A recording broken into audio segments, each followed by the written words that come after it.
ሰላም እንዴት ናችሁ? ፍሬ ህይወት ዮሐንስ ነኝ። በአፍሪካ ቀንድ የተፈጠሩ አበይት ክስተቶችን በተለይም ደግሞ በኢትዮጵያና በኤርትራ እንዲሁም ደግሞ በኢትዮጵያ ጎረቤት ሀገሮች መካከል የሚፈጠሩ ማህበራዊ፣ ኢኮኖሚያዊ፣ ፖለቲካዊ ጉዳዮችን በልዩ ትንታኔ ይዤላችሁ ቀርባለሁ። ለዩቲዩብ ቻናሌ አዲስ ከሆናችሁ አሁኑኑ የደወል ምልክቷን በመጫን ቻናሌን ሰብስክራይብ አድርጋችሁ ቤተሰብ እንድትሆኑ ጋበዝኳችሁ። ቻናሌን ሰብስክራይብ አድርጋችሁ ቤተሰብ ከሆናችሁ ደግሞ ላይክና ሼር በማድረግ መረጃውን ለወዳጅ ዘመዶቻችሁ እንድታጋሩ ጠይቃችኋለሁ። በዛሬ ሁለት አጀንዳዎችን በዝርዝር ይዤላችሁ ቀርቤያለሁ። የመጀመሪያው አጀንዳችን የኤርትራ መንግስት በማስታወቂያ ሚኒስትሩ በኩል አራት አቅጣጫዎች ላይ የኢትዮጵያ መንግስት ጦር ከፍቶብኛል ወይም ደግሞ ዘመቻ ከፍቶብኛል ብሏል። እነዚህ አራት አቅጣጫዎች ምንድናቸው? ኢትዮጵያስ እነዚህን አራት አቅጣጫዎች እንዴት ታያቸዋለች? ኤርትራስ ተከፈተብኝ የምትለው ዘመቻን በተመለከተ ያሉ ማስረጃዎች ምንድናቸው? የሚለውን ጨምሮ ኤርትራ ተከፍቶብኛል ስላለቻቸው አራት ዘመቻዎች ጥልቅ ትንተና ይዤላችሁ ቀርቤያለሁ። ሁለተኛ አጀንዳችን 9ኛ ዓመቱን የሚያከብረው የኢትዮጵያ አየር ኃይል ክብረ በዓልን ተከትሎ በመንግስትና በግል የሚዲያ ተቋማት እንዲሁም ደግሞ በተለያዩ የማህበራዊ ሚዲያ ገጾች ላይ እየተዘዋወሩ የሚገኙ የኢትዮጵያ አየር ኃይልን የሚያወድሱ ጀግንነቱን የሚዘክሩ እንዲሁም ደግሞ የኢትዮጵያ አየር ኃይል የታጠቃቸው አደገኛ የጦር መሳሪያዎችን ጭምር የሚያሳዩ የሚዲያ ስራዎች መበራከታቸውን ተከትሎ ኤርትራ የአጸፋ ምላሽ ሰጥታለች።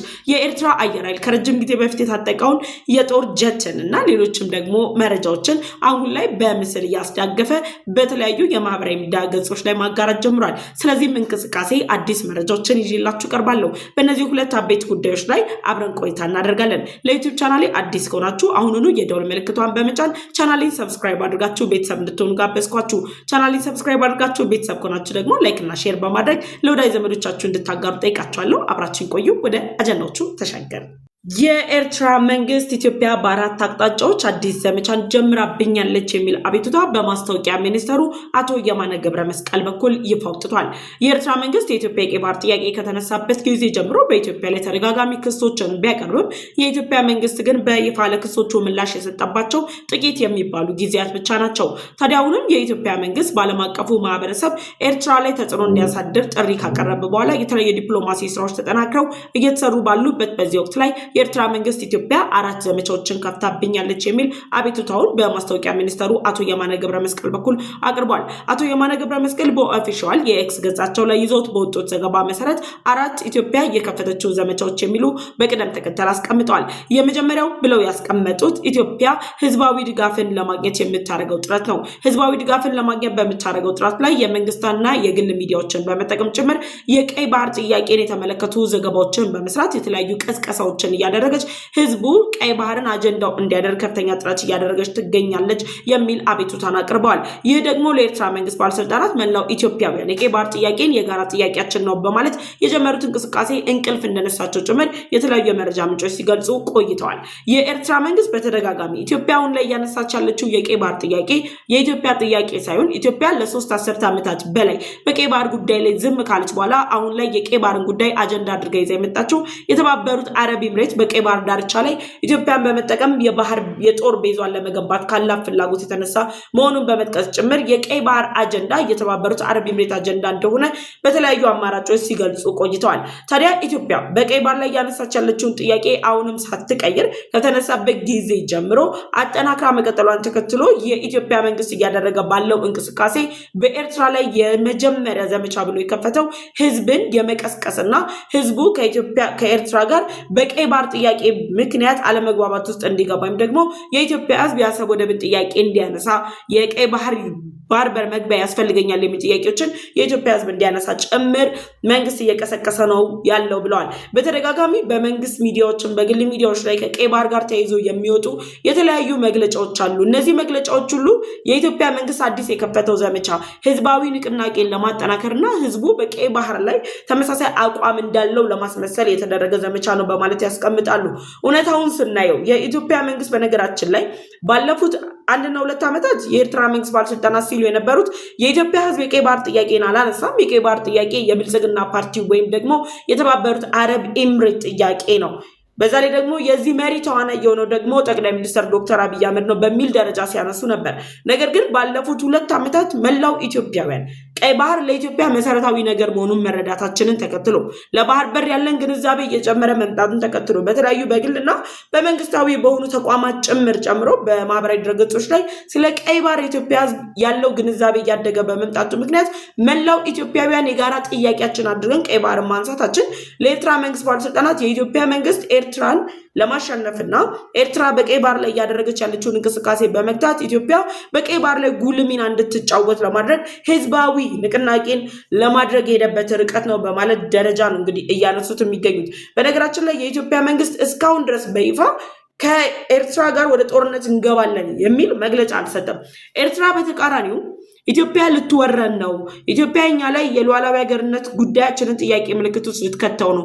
ስለዚህ ኢትዮጵያ የምታደርስብንን ጥቃት ለመከላከል ደግሞ መላው ኤርትራውያን በጋራ በመሆን የጦር ዝግጅት ማድረግ አለብን፣ ሀገራችንን መጠበቅ አለብን የሚሉ መግለጫዎችን በተቋማት ደረጃ ሲያወጡ ነበር። በሚኒስተርስ ኦፊስ ደረጃ ግን ደግሞ በከፍተኛ ባለስልጣኖቻቸው በኩል ሲያወጡ ነበር እንደዚህ አይነት መሰል መግለጫዎችን። ታዲያ ኢትዮጵያውን ላይ እያደረገች ያለችው እንቅስቃሴ የቀይ ባህር አጀንዳ የመላው ኢትዮጵያውያን ጥያቄ መሆኑን መረዳታቸውን ተከትለው የኤርትራ መንግስት ባለስልጣናት አሁን ላይ ያሉት ኢትዮጵያ የህዝብ ድጋፍን ለማግኘት የኢትዮጵያ መንግስት የህዝብ ድጋፍን በማግኘት ከፍተኛ ጥረት እያደረገ ነው ያለው። የህዝብ ድጋፍ ደግሞ የኢትዮጵያ ህዝብ ለጦርነት ፍላጎት የለውም። ወደ ጦርነት እንግባ የሚል ነጋሪት የጎሰመ መንግስት የለም። የኢትዮጵያ መንግስት አሁን ላይ እያደረገ ያለው ኢትዮጵያ የቀይ ባህር መግቢያ የባህር በር ያስፈልጋታል፣ ወደብ ያስፈልጋታል፣ 130 ሚሊዮን ህዝብ መተንፈሻ ያስፈልገዋል በሚል ደረጃ የሚነሳውን ሀሳብ መላው ኢትዮጵያውያን የቀይ ባህር ጥያቄ የሁላችንም ጥያቄ ነው በማለት ጭምር የመንግስት ጥያቄ አይደለም በማለት ጭምር። በነገራችን ላይ እዚህ ጋር የቀይ ባህር ጥያቄ ሲነሳ የኤርትራ መንግስት ባለስልጣናት የተለያዩ ተፎካካሪ ፓርቲዎችን ከገዢው ፓርቲ ውጭ ያሉ ተፎካካሪ ፓርቲዎችን ጭምር በመጠቀም የቀይ ባህር ጥያቄ የብልጽግና ፓርቲ አጀንዳ ነው ወይም ደግሞ የጠቅላይ ሚኒስትር ዶክተር አብይ አህመድ አጀንዳ ነው የሚል ገጽታን ለማስያዝ ከፍተኛ ጥረት ሲያደርጉ ነበረ። ባለፈው ዓመት ላይ አሁን እስከቀጠለው ባለው ጊዜ ድረስ ላይ የኢትዮጵያ የቀይ ባህር ጥያቄ ከተነሳበት ጊዜ ጀምሮ ግን በኢትዮጵያ ውስጥ የሚገኙ ተፎካካሪ ፓርቲዎች ጭምር ኢትዮጵያ ወደ ቀይ ባህር መግባት እንደሚያስፈልጋት የባህር በር ማግኘት ተገቢ መሆኑን ገልጸው እንደውም ማለት ነው ተፎካካሪ ፓርቲዎች እያሉ ያሉት ኢትዮጵያ በአሰብ ወደብ ላይ ያላትን ታሪካዊ ባለቤትነትን በመረጃ ጭምር በማረጋገጥ ኢትዮጵያ ወደ አሰብ ወደብ የመግባት መብቷን የምታስከብርበትን መንገድ መፈለግ አማራጭ የሌለው ጥያቄ ነው። ኢትዮጵያ ወደ ቀይ ባህር መግባት አለባት። ኦፍኮርስ የሁላችንም ኢትዮጵያውያን ጥያቄ ነው። በተደጋጋሚ የተፎካካሪ ፓርቲ አመራሮች በሚሰጡት አስተያየት ፖለቲካዊ ልዩነቶች እንዳሉ ሆነው አገራዊ ጉዳዮች አገር ላይ ያሉ በአገር ውስጥ ባሉ ጉዳዮች በአገር ውስጥ ፖለቲካ ላይ ያሉ ፍላጎቶች እንዳሉ ሆነው ልዩነቶች እንዳሉ ሆነው ብሔራዊ አጀንዳ ላይ ግን ተመሳሳይ አቋም ወጥ የሆነ አቋምን ነው ያንጸባረቁ የሚገኙት። ለምሳሌ ህዳሴ ግድቡን ብናየው ህዳሴ ግድቡ በገዢው መንግስት ብቻ የተገነባ አይደለም፣ መላው ኢትዮጵያውያን የተሳተፉበት ከልጅ እስከ አዋቂ የተሳተፈበት ነው።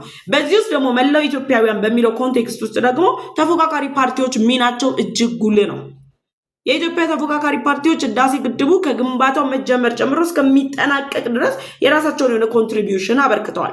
አት ዘ ሴም ታይም ኢትዮጵያውን ላይ ወደ ቀይ ባህር መግባት አለብኝ ብላ የባህር በር ጥያቄ እያቀረበች ባለችበት በዚህ ወቅት ላይም ተፎካካሪ ፓርቲዎች የፖለቲካ ልዩነታቸውን የፖለቲካ ፍላጎታቸውን ወደ ጎን በመተው አገራዊ ጥቅም ብሔራዊ ጥቅም የሆነው ቀይ ባህርን ግን ለማስመለስ ወደ ቀይ ባህር ለመመለስ የሚደረገውን ጥረት እየደገፉ ይገኛሉ። ይሄንን ነው የኤርትራ መንግስት ባለስልጣናት እያሉ ያሉት። የኢትዮጵያ መንግስት 4 አቅጣጫ ዘመቻ ከፍቶብናል። ህዝባዊ ድጋፍን የማግኘት ዘመቻ። ህዝባዊ ድጋፍ በማግኘት ዘመቻ ውስጥ በሚለው ውስጥ ዲያስፖራ ሶሳይቲ፣ ፖለቲካ ፓርቲስ፣ ሌሎችን ጭምር ነው። የዲያስፖራው ማህበረሰብን ብንል ከኢትዮጵያ የብሔራዊ ጥያቄ የብሔራዊ አጀንዳ በተቃራኒ የሚቆም አይደለም። የዲያስፖራው ማህበረሰብ በራሱ የኢትዮጵያን ብሔራዊ አጀንዳዎችን ልዩነቶች እንዳሉ ሆነው የሚሰጡ ሀሳቦች እንዳሉ ሆነው የገዢው ፓርቲ ደጋፊ መሆን አለመሆን ሌላ ጉዳይ በሆነበት በዚህ ወቅት ላይ የኢትዮጵያን ብሔራዊ ጥቅም የሚያስጠብቀው የቀይ ባህር ጥያቄ ላይ ግን ተፎካካሪ ፓርቲዎችም የዲያስፖራው ማህበረሰብ መላው ኢትዮጵያውያን የኢትዮጵያ ፓስፖርት ይዘው የሚንቀሳቀሱ የኢትዮጵያ ፓስፖርት ብቻ አይደለም ኢትዮጵያውያን ሆነው የሌላ ሀገር ፓስፖርት ያላቸው የሌላ ሀገር ዜግነት ያላቸው ነገር ግን ኢትዮጵያውያን የሆኑ ሁሉ የኢትዮጵያን ብሔራዊ ጥቅም ለማስጠበቅ የቀይ ባህር ጥያቄን አጀንዳ አድርገው ያነሳሉ። የመንግስት አጀንዳ ብቻ አይደለም አጀንዳው። ይህንን ነው የኤርትራ መንግስት ባለስልጣናት ኢትዮጵያ ህዝባዊ ድጋፍ ማግኘት የሚል ዘመቻ ከፍታብናለች በማለት የኤርትራው የማስታወቂያ ሚኒስተር አቶ የማነ ገብረ መስቀል በኦፊሻል የኤክስ ገጻቸው ላይ ያሰፈሩት። በዚህ መንገድ ነው ኢትዮጵያ ወደ ቀይ ባህር የምትገባው በማለት ደረጃ አስቀምጠውታል። እጅግ በጣም የሚያስገርመው ነገር ይህ ነው። ከዛ ውጪ ሁለተኛ ያሉት ወቅታዊ አቋም ነው። ወቅታዊ አቋም ፖለቲካል አቋም፣ ኢኮኖሚካል አቋም፣ ሶሻል አቋም ሁሉንም አቋሞች ያያል። የኤርትራ ማስታወቂያ ሚኒስተር በለጠፈው ልጥፍ ላይ ግን ወቅታዊ አቋም በማለት ያስቀመጠው በዚህ ሳምንት ሌላውን እንተውና ኢትዮጵያ የቀይ ባህር ጥያቄ ካነሳችበት ጊዜ ጀምሮ ያለፉት ዓመታትን እንተወውና በዚህ ሳምንት ብቻ በአፍሪካ የአሜሪካ ጦር አዛዡ ጀነራል አንደርሰን፣ የፈረንሳዩ የምድር ጦር ዋና አዛዥ ጀነራል ፒር፣ የኳታር መከላከያ ሚኒስትር፣ የእስራኤል ባህራይን፣ እነዚህ ሀገራት ከኢትዮጵያ ጋር አሁን ላይ የተጣመሩበትን መንገድ ወቅታዊ አቋም በማለት ጭምር ከነዚህ ሀገራት ጋር በመጣመር ኢትዮጵያ ያላትን ግንኙነት በማጠናከር በአዲስ አበባ እንዲሁም ደግሞ በሌሎች ዓለም አቀፍ መድረኮች ላይ ጭምር እያተደረጉ ባሉ እንቅስቃሴዎች ላይ ቀይ ባህርን ቀዳሚ አጀንዳ አድርጎ በማንሳት ኢትዮጵያ የባህር በር ያስፈልጋታል የሚሉትን ጥያቄዎች የማራገብ ዝንባሌዎች አሉ በማለት ደረጃ የኤርትራ መንግስት ባለስልጣናት ያነሳሉ። እዚህ ላይ በጣም ያስገረመኝ ነገር በአዲስ አበባ ከሚደረጉ የምክክር መድረኮች በተጨማሪ በዓለም አቀፍ ደረጃ የሚደረጉ ምክክሮችን this is ዲፕሎማሲ። በነገራችን ላይ የኢትዮጵያ ዲፕሎማሲ አድጓል ሲባል ኦፍኮርስ አድጓል፣ በተጨባጭ የሚታዩ ነገሮች ስላሉ ነው። የግሩፕ 20 ሚቲንጉን እንየው። ጠቅላይ ሚኒስትር ዶክተር አብይ አህመድ እኮ ከ5 የዘለሉ መሪዎች ጋር ውይይት አድርጓል። የዩኤን ስብሰባን እንየው፣ ያለፈው የዩኤን ስብሰባ። ኤርትራም በተመሳሳይ ከፍተኛ ቁጥር ካላቸው ሀገራት መሪዎች ጋር ስብሰባ አድርጋለች። ስብሰባው ተሳክቷል የሚለው ጉዳይ ነው አነጋጋሪ የሆነው። ኢትዮጵያ የዲፕሎማሲ ጥረቷን እያጠናከረች ያለችበትን መንገድ እነሱ እያሉት ያሉት ምንድን ነው? በአዲስ አበባና በተለያዩ ዓለም አቀፍ መድረኮች ላይ የሚደረጉ ሁነቶችን እንደ ጥሩ አጋጣሚ በመጠቀም ኢትዮጵያ የባህር በር ጉዳይን አጀንዳ አድርጋ ታነሳለች። ኦፍኮርስ this is ዲፕሎማሲ። በአንድ ድንጋይ ሁለት ወፍ መተክ መምጣት ነው እንጂ ልቀት፣ የፖለቲካ ልቀት ኦር የዲፕሎማሲ ልቀት ስለ ኤርክና አቴንድ አድርገ መምጣት አይደለም። የፖለቲካ ልቀት የኤርክበት ዓላማ ላይ ሰክሲድ ታደርጋለህ። የግሩፕ 20 ሚቲንግ እኮ ኢትዮጵያ እንደ ሀገር ሰክሲድ ያደረገችበት መድረክ ነው። ደን ደግሞ ጠቅላይ ሚኒስትር ዶክተር አብይ አህመድ ከውጭ ጉዳይ ሚኒስትሩ ከዶክተር ጌዲዮን ጢሞቴዎስ ጋር የተለያዩ ሀገራት መሪዎች፣ ዓለም አቀፍ ተቋማት ጋር የጋራ ምክክር አድርገዋል። የሁለትዮሽ ምክክር አድርገዋል። ኦፍኮርስ አሁን ላይ ኢትዮጵያ ወደ ቀይ ባህር የመግቢያ የባህር በር ያስፈልገኛል እያለች እየጠየቀች ባለችበት በዚህ ወቅት ላይ ኤርትራ ደግሞ ወደ ግጭት ለመግባት ከፍተኛ ጥረት እያደረገች ባለችበት በዚህ ወቅት ላይ ዲፕሎማሲን አስቀድመን ኤርትራ ላይ ጫና እንዲደረግባት የምንጠይቅበት ምቹ መድረክ ነው። this is ዲፕሎማሲ። ይሄ ነው ያደገ ዲፕሎማሲ። ደን ደግሞ የተለያዩ ሀገራት አሜሪካ፣ ፈረንሳይ፣ እስራኤል፣ ኳታር የመከላከያ ኃይሎቻቸው ከኢትዮጵያ መከላከያ ጋር የሁለትዮሽ ስምምነት ፈርመዋል። የቀይ ባህርን ደህንነት ለማስጠበቅ እንደሚሰሩ ገልጸዋል። የውጭ ጉዳይ ሚኒስትሩ ምንድን ነው ያሉት? ኢትዮጵያ የመጡት ከፍተኛ የጦር አዛዦች ኢትዮጵያ ወደቦችን ለንግድ ፐርፐዝ እንድትጠቀም ቢዝነስ የሆነ ኮርፖሬሽን ከሀገራት ጋር ፈጥራ እንድትጠቀም እንጂ የባህር ኃይሏን እንድትገነባ አልፈቀዱላትም አልተባለም። ኢትዮጵያም እያለች አይደለም። በይፋ ግን ፈረንሳይና አሜሪካ እስራኤልን ጨምሮ የኢትዮጵያን የባህር በር ጥያቄ ይደግፋሉ። በትክክል እንደግፋለን። ኢትዮጵያ ያላት ህዝብ ቁጥር፣ ያላት የጂኦግራፊ አቀማመጥ፣ ኢትዮጵያ ያላት ታሪካዊ ማስረጃ ቀይ ባህር ላይ ኢትዮጵያ የምታደርገውን የቀይ ባህር ጥያቄ እንዲደግፉ ያስገድዳቸዋል።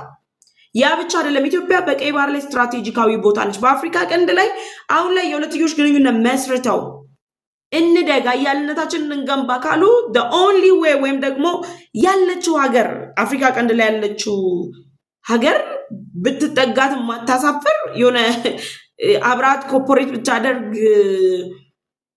ጥቅም እንጂ ጉዳት የሌላት ሀገር ኢትዮጵያ ነች። ሴፍ የሆነች ሀገር ኢትዮጵያ ነች። የሽብር ጥቃት የሌለባት ሀገር ኢትዮጵያ ነች። ያንን ኮርፖሬሽን ፈጥረው የኢትዮጵያን የቀይ ባህር ጥያቄ እንደግፋለን ማለታቸው የኤርትራ መንግስት ባለስልጣናት ምንድን ያሉት? በወቅታዊ አቋም ዘመቻ ከፍታብናለች። ኦፍኮርስ ኢትዮጵያ የቀይ ባህር ጥያቄ ስላነሳችና ኤርትራ ስላኮረፈች ኢትዮጵያ ከሌሎች ሀገራት ጋር ያላትን ግንኙነት ልታቀዛቅዘውም አትችልም፣ ወይም ደግሞ ልታቆመው አትችልም። ይበልጥ እየተጠናከረ ነው የሚሄደው። ወቅታዊ አቋም ብለው ነው ያስቀመጡት። የሳምንት እድሜ ነው ያለው። እንግዲህ የአሜሪካው ጀነራል፣ የፈረንሳይ ጀነራል፣ የእስራኤል ባህር ኃይል፣ የኳታር መከላከያ ሚኒስተር ለዛውም የኳታር እኮ የኢትዮጵያ መከላከያ ሚኒስተር ዶክተር አይሻ እዛ ኳታር ድረስ በመሄድ ነው እንግዲህ ስምምነቱ የተፈጸመው ወይም ደግሞ በጋራ የተወያዩት። አዲስ አበባ የመጡት እነዚህ የሶስቱ ሀገራት የጦር መሪዎች ግን ለኤርትራ መንግስት ባለስልጣናት እንቅልፍ ነስቷቸው ኢትዮጵያ በወቅታዊ ጉዳይ ላይ ዘመቻ ከፍታብናለች። ይታያችሁ እንግዲህ ከነዚህ ሁሉ ጋር ስትማከር ኢትዮጵያ ኤርትራን ለመውጋት አላማ አለኝ፣ ኤርትራ ላይ ጦርነት ለመክፈት ፍላጎት አለኝ ወይም ደግሞ ኤርትራን አጣይቃለሁ የሚል ሀሳብ አልተነሳም። እነዚህ ሀገራትም ኤርትራን አጥቂ አላሏትም። we will support you when you ጦርነቱ ስትገቢ ከኤርትራ ጋር የሚል ሀሳብ አልተነሳም። የተነሳው ሀሳብ ኢትዮጵያ የባህር በር ኦፍ ኮርስ ያስፈልጋታል፣ ጥያቄዋ ተገቢ ነው የሚል ሀሳብ ነው የተነሳው። ይሄ ጥያቄ ለምን ተነሳ? ይነሳል፣ ወደፊትም ቻሉት። ዛሬ አይደለም ኢትዮጵያ ወደ ቀይ ባህር እስክትገባ ድረስ አሰብ ወደብን አይደለም ሌላ አማራጭ ወደቦችን አግኝታ በቀይ ባህር ላይ ሰስተነብል የተባለ አቋቋም እስክትቆም ድረስ የባህር በር ጥያቄዋን ታነሳለች። ሀያላን ሀገራትም ደግሞ ኢትዮጵያ የባህር በር ያስፈልጋታል የሚሉትን ይደግፏታል። ዓለም አቀፍ ሕጉን የሚጥስ አካሄድ የዩኤንን ቻርተር የአፍሪካ ዩኒየንን ቻርተር ኢትዮጵያ ጥሳ ነው አሁን ላይ ወቅታዊ አቋም እያደረገች ያለችው። ዲፕሎማሲ በሚል ሽፋን የባህር በርን አጀንዳ እያደረገች ያለችው። እኔ ግርም የሚለኝ ነገር የኤርትራ ፕሬዝዳንት ኢሳያስ አፈወርቂ ካይሮ ሲሄዱ ካይሮ ለ5 ቀናት ጉብኝት ሄደዋል። አጀንዳ ኢትዮጵያ ነች ተብሎ እኮ በኢትዮጵያ በኩል ሲነሳ የነበረውን ሀሳብ የኤርትራ መንግስት ባለስልጣናት ሲመልሱ የነበሩት ዲፕሎማሲያችን አድጎ ነው። ታዲያ ኢትዮጵያ ከአሜሪካ ከእስራኤል ከፈረንሳይ ጋር ስትመክር የኛ ዲፕሎማሲ ሳያድግ ነው? አደገ እንጂ በጣም አድጎ ከጎረቤት ሀገር ተሻግሮ ሀያላን ሀገራትን ጭምር ከኢትዮጵያ ጋር መስራት አዋጭ እንደሆነ ያሳመነ ዲፕሎማሲ። እኔ በጣም አይድሪል በቃ አም ፕራውድ በቃ አሁን ላይ ባለው በኢትዮጵያ የዲፕሎማሲ እድገት በጣም ነው ኢንጆይ የማደርገው። ከጎረቤት ሀገራትን ከማሳመን አልፈን የጎረቤት ጨርሰን የአፍሪካ ቀንዱን ጨርሰን የአፍሪካ ኮንተንቱን ጨርሰን ዓለም አቀፍ የሆኑ ጉዳዮች ላይ ገብተናል። ደን ደግሞ ሀያላን ሀገራት ጭምር ሄደን አይደለም እኮ ራሳችን ጋር እየመጡ ጭምር ሌታስ ወርክ ቱጌዘር እያሉ ነው ያሉት። የዲፕሎማሲው እድገት ማሳያ ነው። ዲፕሎማሲያችን ማደጉን ያሳየበት መንገድ ነው። ይህንን ነው አምናችሁ መቀበል ያለባችሁ። እናንተ ግብፅ ስትሄዱ ሴም ሺት ነው አፕን ያደረገው ዲፕሎማሲ ነው ብላችሁን ነበር። ኦፍኮርስ ዲፕሎማሲ ነው፣ ግን አጀንዳችሁ ምንድን ነው ነው ጉዳዩ። እናንተ የመከራችሁት ኢትዮጵያን እንዴት እናጥፋት፣ ኢትዮጵያን እንዴት ከቀይ ባህር እናርቃት፣ የኢትዮጵያን የውስጥ ኃይሎችን በመጠቀም የኢትዮጵያን ሰላም እንዴት እናተራምሰው የሚል አጀንዳ ይዛችሁን የመከራችሁት። ደን ኢትዮጵያ ከሀያላን ሀገራቱ ጋር ግን ስትሞክር እንዴት ወደ ቀይ ባህር ልመለስ፣ የቀይ ባህር ደህንነትን እንዴት ላስጠብቅ፣ ከጎረቤት ሀገራቶች ጋር ያለውን ውጥረት ለመፍታት ምን እናድርግ፣ ምን እንስራ ነው ምክክሩ። ይህን ነው ወቅታዊ ጉዳይ ላይ የተደረገ ዘመቻ በማለት እያነሳችሁ ያላችሁት። ይህን ነው እንግዲህ ከዲፕሎማሲ ውጭ ያሉ ነገሮችን እያላችሁ ያላችሁት። ሶስተኛው ማስታወቂያ ሚኒስተሩ ማታለል ብለዋል። ኢትዮጵያ እየሄደችበት ያለችው አካሄድ ማታለል ነው። እየጠየቀች ያለችው ወደብ ብቻ ወይም ደግሞ የባህር በር ብቻ ሳይሆን የባህር ኃይል ማቋቋም ነው። አዲስ አበባ ላይ እየተቋቋመ ያለው የባህር ኃይል እየተዘጋጀ ያለው አሰብ ወደብ ላይ ሊቆም ነው። ከቀናት በፊት እኮ ነግሬያቸዋለሁ አይደል? እንደውም ኢትዮጵያ አሰብ ወደብን በእጇ ካስገባች የባህር ኃይሏን ማቋቋም ያለባት ዳህላክ ደሴት ላይ ነው። ወደ 250 ኪሎ ሜትር አካባቢ ርቀት ያለው ከአሰብ ወደብ ርቀት ያለበት ስትራቴጂክ ቦታ ዳህላክ ነው። የአሰብ ወደብን ደህንነት ለማስጠበቅ ኢትዮጵያ በእጇ ካስገባች በኋላ አሰብ ወደብን ዳህላክ ደሴት ላይ የባህር ኃይል በማቋቋም ነው ደህንነቷን አስጠብቃ ልትቀጥል የምትችለው። እነሱ ግን እያሰቡ ያሉት ስቲል አሁን ድረስ ኤርትራውያን እያሰቡ ያሉት የባህር ኃይል ኢትዮጵያ እያቋቋመች ደን ደግሞ እየጠየቀች ያለችው የንግድ ሳይሆን በንግድ ወደብ ስጡኝ፣ መተንፈሻ ስጡኝ፣ ኢኮኖሚ እያደገ ነው በሚል ሽፋን የባህር ኃይሏን አሰብ ወደብ ላይ የማቋቋም እቅድ ነው ያላት። አይደለም ኢትዮጵያ በታሪክ ለምታስተዳድረው ለነበረው አሰብ ወደብ ይቅርና ባለቤት ለሆነችበት አሰብ ወደብ ይቅርና ሳውዲና ግብፅ ምንም በማይመለከታቸው አሰብ ወደብ ላይ እኮ ናቫል ቤዛቸውን እንዲገነቡ የኤርትራ መንግስት ፍላጎት አለው። ኢትዮጵያ ግን በታሪክ ባለቤት የሆነችበት በራሷ ሀብት ላይ ጭምር የባህር ኃይሏን እንድታቋቁም አይፈለግም። እያታለለ ነው የኢትዮጵያ መንግስት፣ እያታለለ ነው። ፍላጎቱ የባህር ኃይል ማቋቋም ነው። ግጥም አድርገን ነው የባህር ኃይል የምናቋቁመው፣ ግጥም አድርገን ወደብ ካለ የባህር ኃይል ግዴታ ነው። ወደብ ሳይኖረን በአፍሪካ ጠንካራ የሚባል የባህር ኃይል ያላት ኢትዮጵያ ወደብ ሲኖራት ደግሞ ግዴታዋ ነው። በቃ ሊወጣላችሁ ሊዋጥላችሁ የሚገባው ነገር ማለት ነው። ከዛ ምንድን ነው የሚሉት እነሱ? ቀይ ባህር የሁሉም ነው፣ የዓለም ሀገራት ሁሉ ነው። ደህንነቱን ማስጠበቅ ግን በቀይ ባህር ዳርቻ ላይ የሚገኙ ሀገራት ኃላፊነት ነው። ስለዚህ ኢትዮጵያ ለምንድን ነው ከነ አሜሪካ ከነ ፈረንሳይ ጋር ተጣምራ የቀይ ባህርን ደህንነት አስጠብቃለሁ የምትለው? የባህር ኃይል በመገንባት የቀይ ባህር ደህንነት ልታስጠብቅ የምትሞክረው? አሀ ወደቡን ካገኘ ከአሰብ ወደብን በእጇ ካስገባች ኢትዮጵያ እንዴት ነው ታዲያ ኤርትራ መታ ልታስጠብቅላት ነው የወደቡን ደህንነት? ግብፅ መታ ልታስጠብቅላት ነው? ሳውዲ ልታስጠብቅላት ነው? እንዴት ነው ነገሩ? ወደቡ በእጇ ከገባ የወደቡን ደህንነት ማስጠበቅ የኢትዮጵያ ኃላፊነት ነው።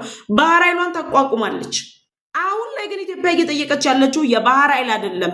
እየጠየቀች ያለችው መሰረታዊ የሆነውን ጉዳይ የባህር በር ወደብ ስጡኝ ነው በቃ።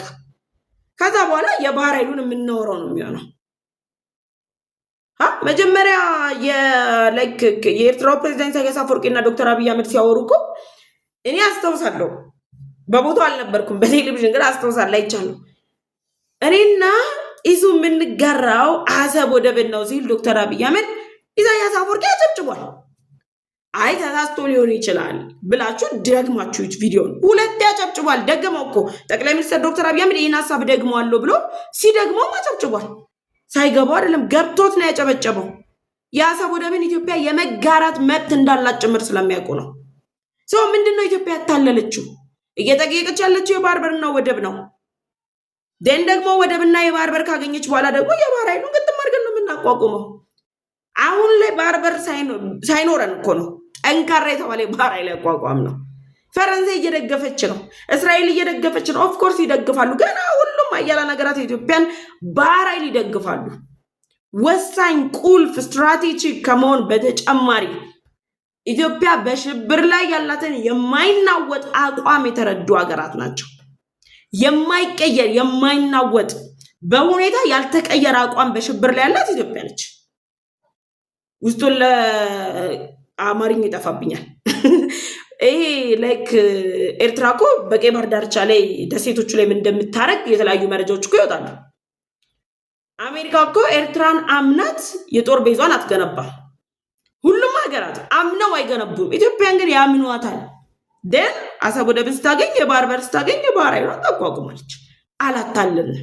የማታለል ዘመቻ አልተከፈተባችሁ። አግባብ ያለው ጥያቄ ነው የተጠየቀው። መልሱ ሲገኝ ፕሮሰስ የሚያደርግ ነገር ነው ጉዳዩ። ወደብ ትጠይቃለህ፣ ወደ መልስ ሲያገኝ ፕሮሰስ ያደርጋል። ራሱ ኔቸሩ ፕሮሰስ ያደርጋል። ራሱ ፕሮሰስ አድርጎ የባህር ኃይል ይቋቋማል። በቃ ይሄው ነው መረዳት ያለባችሁ ነገር። አራተኛ የተሳሳተ መረጃ ዘመቻ ተከፍቶብኛል። ፎልስ ናሬሽን እየከፈተችብኝ ነው ኢትዮጵያ። የአሰብ ወደብ የታሪክ ባለቤት ነኝ እያለች ነው ኢትዮጵያ። የአሰብ ወደብ የታሪክ ባለቤት መሆኗን እኮ ራሱ የኤርትራው ፕሬዚዳንት ኢሳያስ አፈወርቂ የኤርትራን የሉዓላዊነት ጉዳይ ሲነሳ ምን አሉ? በወቅቱ የነበረው የኢትዮጵያ የሽግግር መንግስት ጋር ነው እና ስምምነት የፈጸምኩት። የሽግግር መንግስት ደግሞ በዓለም አቀፍ ሕጉ መሰረት ተቀባይነት የለውም። የኢትዮጵያም አሰብ ወደብን ያጣችው በሽግግር መንግስቱ ፊርማ ነው። ስለዚህ አሰብ ወደብ ተቀባይነት የለውም። እራሳችሁ ታመጡት፣ እራሳችሁ ትወስዱታላችሁ። የተሳሳተ መረጃ እያሰራጩብኝ ነው። ፎልስ ናሬሽን ተጀምሮብኛል። የታሪክ ባለቤት ነን እየተባለ ነው። እናንተ የማትክዱት ዲና የማታደርጉትን እውነት ኢትዮጵያ ስትነግራችሁ የተሳሳተ መረጃ እንዴት ነው የሚባለው? በጣም እኛም ማናቃት ኢትዮጵያን እኮ ክሬት እያደረጋችሁ ነው እናንተ በፎልስ ናሬሽናችሁ ውስጥ። እኛም ማናቃት ኢትዮጵያ፣ እኛ ኢትዮጵያውያን ማናቃት ኢትዮጵያ። እኔ በየት በኩል መታ ነው ኤርትራ እንደው በታሪክ ከኢትዮጵያ የቀደመችው በእድሜ? እንደዚህ አይነት ናሬሽን የሚፈጥር የሚዲያ ሰራዊት ያላት ኤርትራ ነች። እንግዲህ ኢትዮጵያ ፎልስ ናሬሽን እየፈጠረችብኝ ነው ያሉት። አሰብ ወደብን ያለማን ራሳችን ነን። የነዳጅ ዲፖን የገነባን እኛ ራሳችን ነን። የሽግግር መንግስቱ በሰራው የፖለቲካ ውድቀት ኪሳራ አሰብ ወደብን አሳልፈን የሰጠናችሁ እኛ ራሳችን ነን። በየትኛው አመጣጥ መታችሁ ነው እናንተ ከኛ ከኢትዮጵያ በታሪክ ቀድማችሁ ፎልስ ናሬሽን ኢትዮጵያ እየሰራችብኝ ነው? የጦርነት ነጋሪ ትጎስማላችሁ። ከዛ ደግሞ ኢትዮጵያ እየተነኮሰች ነው። አያስኬድ። በእነዚህ አሁን በነገርኳችሁ 4 ነጥቦች ላይ ኢትዮጵያ በኤርትራ ላይ ዘመቻ ከፍታባታለች የሚል አቋማቸውን እንግዲህ የኤርትራው የማስታወቂያ ሚኒስትር አቶ የማነ ገብረ መስቀል የ2019ን ሴፕቴምበር 23 ላይ ኤርትራ በቀይ ባህር ዳርቻ ላይ ያለውን ደህንነት ስጋት ለማስጠበቅ ያወጣቸውን ባለ 12 ነጥብ የአቋም መግለጫን አያይዘው ኤክስ ገጻቸው ላይ ለጥፈውታል። 2019 ላይ ኤርትራ ያወጣቸው የአቋም መግለጫ ኢትዮጵያን ግምት ውስጥ አስገብታ ነው።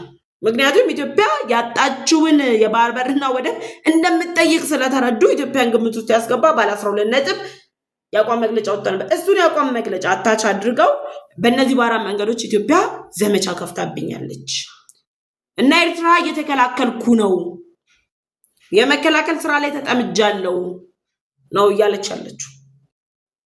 ስለዚህ አሁን ላይ በኢትዮጵያና በኤርትራ መካከል ያለው ቀይ ባህር መነሻ ያደረገው ውጥረት ኢትዮጵያን አጥቂ እያደረጋት ነው። እንግዲህ በአራት አቅጣጫ በእነዚህ በአራት ጉዳዮች ላይ ኢትዮጵያ ኤርትራ ላይ ዘመቻ ከፍታለች።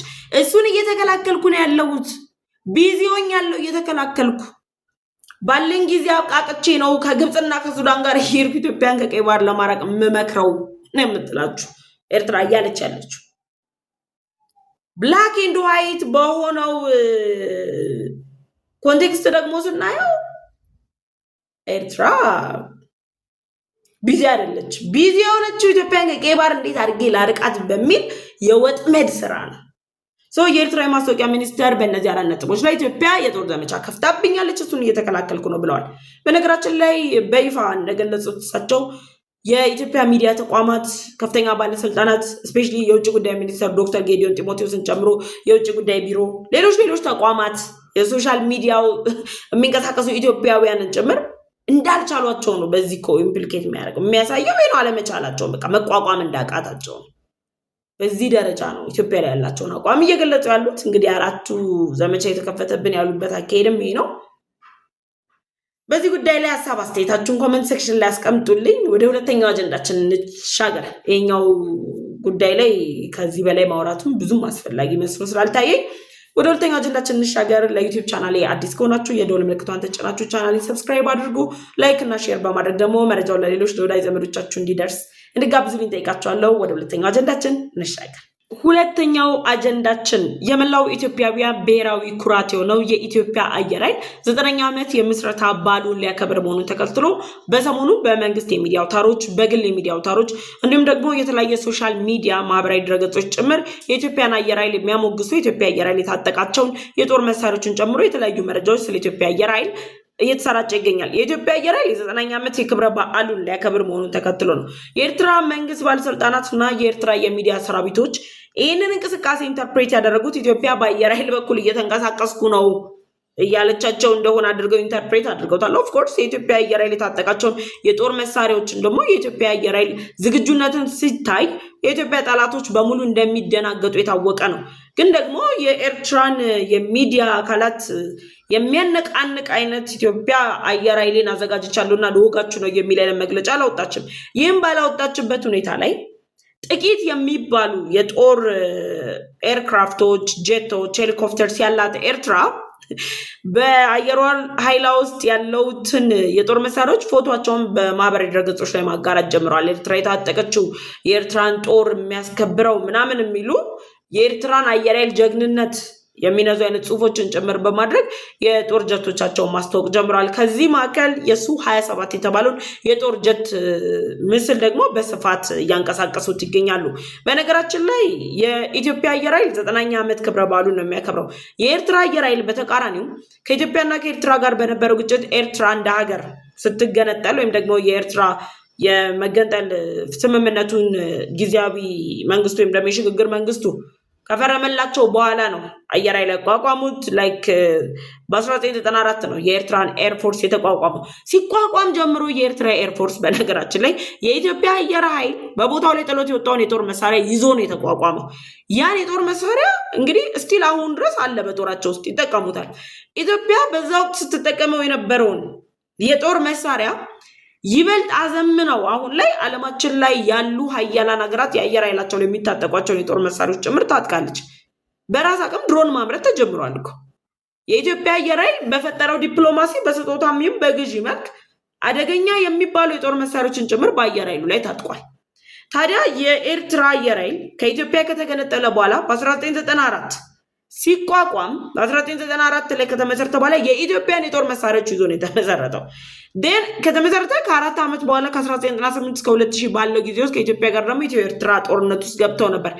ያኔ እንኳን ሲዋጉት የተዋጉበት የሱ 27 እና ሚግ 29 የጦር መሳሪያ በመጠቀም ነበር የኤርትራ አየር ኃይል ከኢትዮጵያ ጋር የተዋጋው። በራሱ የኢትዮጵያ አየር ኃይል ጦር መሳሪያ ነው የተዋጉት። የኢትዮጵያን አየር ኃይል ጥሎት የወጣውን የጦር መሳሪያ ነው የታጠቁት። ከዛ ያ ውጊያ ከተደረገ በኋላ 2003 ላይ ከዩክሬን ኤርትራ ሱ-27 የጦር ጀት ገዝታለች። ሱ-27 የጦር ጀትን ከዩክሬን የገዛችው መቼ ነው? 2003 ላይ 2003 ላይ የገዛችውን የጦር ጀት ዛሬ ላይ ፎቶ እያነሳች እጅግ ዘመናዊ የሆነ በዓለም አቀፍ ደረጃ በኩራት የሚነገርለት ከኢትዮጵያ አየር ኃይል ጋር 90 ዓመታትን በኩራት ሊያከብር ካለ ተቋም ጋር ራሳቸውን ሊያወዳድሩ በሶሻል ሚዲያ ላይ ዘመቻ ከፍተዋል። በጣም ነው የሚያስቀው። ከኢትዮጵያ ሳይገነጠሉ በፊት ኤርትራ ኢትዮጵያ ግዛት በነበረችበት ወቅት ላይ አይዋጥላቸውም። ይሄ ግን እንዲዋጥላቸው እናደርጋቸዋለን። የኢትዮጵያ አየር ኃይል ትቶት የወጣውን የጦር መሳሪያ ነው የሚጠቀሙት። እስቲል አሁን ድረስ የኢትዮጵያ አየር ኃይል በጣም ውስን የሚባል ቁጥር ያላቸው የአየር ጦር መሳሪያዎች ነው ያላቸው። እነሱም ደግሞ የጦር መሳሪያ ማዕቀብ ግዢ ተጥሎባቸው ቆይተው ከኢትዮጵያ ጋር ከጠቅላይ ሚኒስትር ዶክተር አብይ አህመድ እና ኤርትራው ፕሬዚዳንት ኢሳያስ አፈወርቂ ካደረጉ በኋላ የስምምነት ከፈጸሙ በኋላ ነው በኢትዮጵያ አማካኝነት ማዕቀብ የተነሳላት። ያ ከመሆኑ በፊት እኮ ኤርትራ የጦር መሳሪያ ገዛም ነበር። በዛ ምክንያት እጅግ የተዳከመ የአየር ኃይል ያላት ኤርትራ እኔ ግርም ይለኛል። 90 ዓመታትን በኩራት 90 ዓመታትን በክብር ከተሻገረው ከኢትዮጵያ አየር ኃይል ጋር ለመወዳደር መሞከሩ ራሱ የኢትዮጵያ አየር ኃይል አይደለም። ኤርትራ አጫፋሪዎችሽ ግብፅና ሱዳንን ይዘሽ ብመጪ እኮ ዱቄት ማድረግ የሚችል አቅም ያለው አየር ኃይል ነው። ስለ ጀግንነቱ የምናወራለት እኛ ኢትዮጵያውያን ብቻ አይደለን። መላው ዓለም ስለ ኢትዮጵያ አየር ኃይል ጀግንነት የሚያወራለት የአየር ኃይል ጋር ምንድነው? አሁን ሱ-27ን ፎቶ አድርጋችሁ የተጀመረው ዘመቻ ምንድነው? ቆይ ብገጥሙን አለን። ሱ-27 ነው አለ እኮ የኢትዮጵያ አየር ኃይል ውስጥ አለ። አንድ ከተማ ማጥፋት የሚችል በቅርቡ እኮ ከሩሲያ ኢትዮጵያ ልታስገባቸው ነው። ኢኮኖሚስት ይዞት የወጣው መረጃ ከብላክ ፎክስ ላይ በድብቅ የወጣ መረጃ ነው ተብሎ ኢትዮጵያና ሩሲያ ሱ-35 የጦር ጀት ድሮን ልትታጠቅ ነው ኢትዮጵያ ተብሎ ኢኮኖሚስት ይዞ በወጣው ዘገባ ላይ እንደውም ኤርትራን በ3 ሰዓት ውስጥ ነው የሚያወድማት የተባለው። ይሄ እስኪገባ ይሄ ጦር መሳሪያ እስኪገባ አይጠበቅም። በነገራችን የኢትዮጵያ አየር ኃይል ስለ ጀግንነቱ እኔ ሳልሆን የምነግራችሁ እራሳችሁ ታውቁታላችሁ። የኢትዮጵያ አየር ኃይል ትቶት የወጣውን የጦር መሳሪያ እየተጠቀማችሁ ያላችሁት እናንተ ኢትዮጵያ እንግዲህ ባለፉት 30 ዓመታት ምን አይነት የጦር መሳሪያዎች እንደታጠቀች ጭምር ታውቃላችሁ። አሁን ላይ የተጀመረው ሱ-27ን ፎቶ እየለጠፋችሁ ያዙን ልቀቁን የሚለው ነገር ምንድነው ዓላማው? የኢትዮጵያ አየር ኃይል እኮ 90 ዓመታትን በኩራት ተሻግሯል። በዛ 90 ዓመታት ውስጥ መስዋዕት ለሆኑ ኃይሎች ኢትዮጵያውያን ክብር ልንሰጣቸው 90 ዓመታት በኩራት ያሻገረን በአየር ክልላችንም የትኛውም ጠላት የአየር ጥቃት ሳይፈጽምብን ስቲል ዛሬ ድረስ እንድንሻገር ያደረገን የኢትዮጵያ አየር ኃይልን የ90 ዓመቱን የክብር ታሪኩን ልናወራለት ልናወድሰው እንጂ የጦር ፉክክር ውስጥ እኮ አይደለም የተገባው። የጦር ፉክክር ውስጥ ኢቭን ብንገባ ኤርትራ የታጠቀችው ምንድነው፣ ኢትዮጵያ የታጠቀችው ምንድነው የሚለው እኮ የታወቀ ጉዳይ ነው። የማትችሉትን ጨዋታ ትጀምራላችሁ። ልክ ስትያዙ ደግሞ ያዙ ልቀቁኝ ዘመቻ ተከፈተብን። በ4 አቅጣጫ በ6 አቅጣጫ እንዴት ነው የሚሆነው ጎበዝ? አይሆንም። ስለማይሆን ነው የኢትዮጵያ አየር ኃይል አሁንም 90 ዓመት ላይ ቆሞ የሚቀር አይደለም። ዓመት በጨመረ ቁጥር አዲስ ነገር እያሳያል። በቅርብ ጊዜ እኮ ነው እንደውም የለውጡ መንግስት ከመጣ በኋላ እውነት ለመናገር እኔ ምናልባት ልጅነትም ሊሆን ይችላል አላውቅም፣ ግን የለውጡ መንግስት ከመጣ በኋላ ነው በትክክል ነገሮችን መረዳት ማቹር ሊሆን ጭንቅላት ኖሮኝ ይሄ ፖለቲካው ያለውን የዲፌንስ ስርዓቱ ምናምን መረዳት የጀመርኩት። ከዛ በፊት ባለው እድሜ ላይ በቴሌቪዥን ነው ያየሁት። የለውጡ መንግስት ከመጣ በኋላ ግን አይዘናቸው ማናቃቸው የጦር መሳሪያዎች የእውነት የኢትዮጵያ አየር ኃይል ታጥቆታል ወይ ብለን ስናያቸው የደነገጥንላቸው አደገኛ የጦር መሳሪያዎችን እኮ መስቀል አደባባይ በተካሄዱ ፕሮግራሞች ላይ አይተናል። በኢትዮጵያ አየር ላይ እኔ አይቼው ማላቀው እንደነገርኳችሁ የእድሜ ጉዳይ ሊሆን ይችላል። ትልልቅ ሰዎች አይታችሁ ሊሆን ይችላል። በእኔ እድሜ በእኔ ጄኔሬሽን ግን ፎር ደ ፈርስት ታይም አይቼ ተደንቄያለሁ። ፊልም ላይ የማየውን ያየሁት ላይክ እነ አሜሪካ እነ ራሽያ የሚታጠቁትን እኮ የጦር መሳሪያ እኮ ነው የኢትዮጵያ አየር ኃይል የታጠቀው። ይሄ ጀግናን አየር ኃይል ከዩክሬን የተገዛ ከ3 10 ዓመታት 2 10 ዓመታት በፊት ከዩክሬን የተገዛ ሱ-27ን ፎቶ በመለጠፍ እችላለሁ ማለት አልችልም። አይቻልም። ስለማይቻል አትጀምሩ።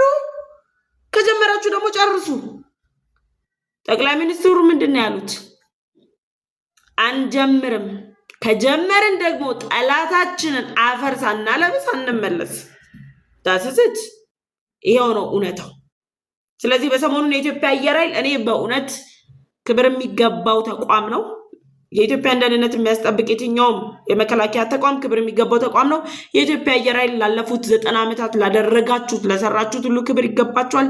እኔ እንደ ግለሰብ አከብራችኋለሁ። እንደመላው ኢትዮጵያውያንም ልናከብራቸው ይገባል። በዚህ ውስጥ የህይወት መስዋዕትነት የከፈሉ ጀግኖችን ሁሉ ልናመሰግናቸው ይገባል። በህይወት ያላችሁ ደግሞ የኢትዮጵያን የአየር ክልል እያስጠበቃችሁ ያላችሁ ሰራዊቶችም ክብር ይገባችኋል። ጀግኖች ናችሁ፣ ክበሩን ለማለት እወዳለሁ። እናንተ ግን ላጨርሷት ጀምሩት። በሱ-27 የሚደነግጥ የኢትዮጵያ አየር ኃይል የለም። ሱ-27 አሁን ባለው እኮ በኢትዮጵያ የአየር ኃይል አቋም ተውት ባለው ተቋም በታጠቀ የጦር መሳሪያ አንጻር እኮ ሱ-27ን የኢትዮጵያ አየር ኃይልን ልታስፈራራበት ይቅርና የኢትዮጵያ አየር ኃይል ሱ-27ን መቼ ነው ጥሶት ሄደው የሚለውን ቆም ብሎ ማየት ነው። እንግዲህ በራሳችን የጦር መሳሪያ ነው የተነሳችሁት። አሁን ላይ እንግዲህ ያላችሁ በጣም ውስን እነ ሚግ 29 ኤምአይ 27 ኤምአይ 17 ኤምአይ 29 የተወሰኑ ሄሊኮፕተሮች ሱ-27 የኤርትራ አየር ኃይሎች እንዳላቸው ሶቪየት የታወቀ ነው። አስመራ አካባቢ ላይ መቀመጫቸው እንዳደረጉ የታወቀ ነው። ብቻ ሆዲፍጮ ነው ነገሩና ለዛሬ ያስኩላችሁ እነዚህን 2 አጀንዳዎች ነበር። ስለተከታተላችሁኝ አብራችሁኝ ስለቆያችሁ እጅግ አድርጌ አመሰግናችኋለሁ። እኔ ፍሬ ህይወት ዮሐንስ ነበርኩኝ። ለዩቲዩብ ቻናል አዲስ ከሆናችሁ የቻናል የደወል ምልክቷን በመጫን ቻናሌን ሰብስክራይብ አድርጉ። ሰብስክራይብ አድርጋችሁ ቤተሰብ ሆናችሁ ደግሞ ላይክ እና ሼር በማድረግ ለወዳጅ ዘመዶቻችሁ እንዲደርስላችሁ አጋሩልኝ። መልካም ጊዜ፣ መልካም ቆይታ። በቀጣይ በሌሎች መረጃዎች እመልሳለሁ።